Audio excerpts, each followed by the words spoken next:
Siamo riusciti adesso finalmente a depositare l'avviso di conclusione delle indagini che verrà notificato agli indagati e ai loro difensori già credo domani e nei prossimi giorni. Oltre ai reati di false comunicazioni agli organi di vigilanza, di aggiotaggio bancario, ho inserito nell'avviso di conclusione delle indagini anche l'ipotesi di reato di falso in prospetto. Chiusa la prima tranche dell'inchiesta su Veneto Banca, quella che vede come parti offese lo stesso istituto di credito, Banca d'Italia e Consob. Da 11 gli indagati rimangono in 4. Il presidente Flavio Trinca, il direttore Vincenzo Consoli, Mosè Faggiani, ex condirettore e responsabile commerciale, e Stefano Bertolo, responsabile della direzione amministrativa di Veneto Banca.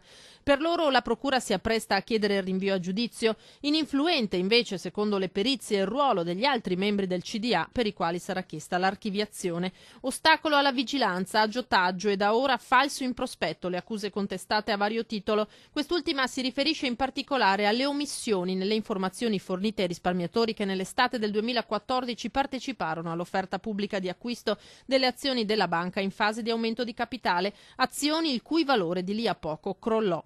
Un'indagine lunga e complessa, ferma 2 anni a Roma, poi riassegnata a Treviso, rallentata da problemi tecnici e dal mancato invio di rinforzi alla procura. Purtroppo, nonostante le richieste che sono state fatte, la nostra procura non ha ricevuto nessun tipo di risorsa aggiuntiva, né risorse umane, né risorse materiali, di attrezzature.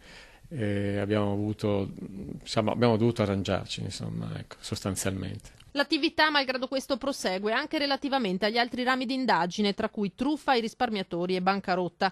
Quella per truffa dovrebbe concludersi a breve, meno di una decina gli indagati, a conferma che anche in questo caso si punta ai vertici, a chi decise le politiche della banca e non a chi eseguì.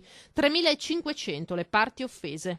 Adesso siamo a buon punto, le indagini sono quasi concluse e quindi anche per quella auspico che nel giro di un mese o al massimo un paio di mesi di poter emettere l'avviso di conclusione delle indagini.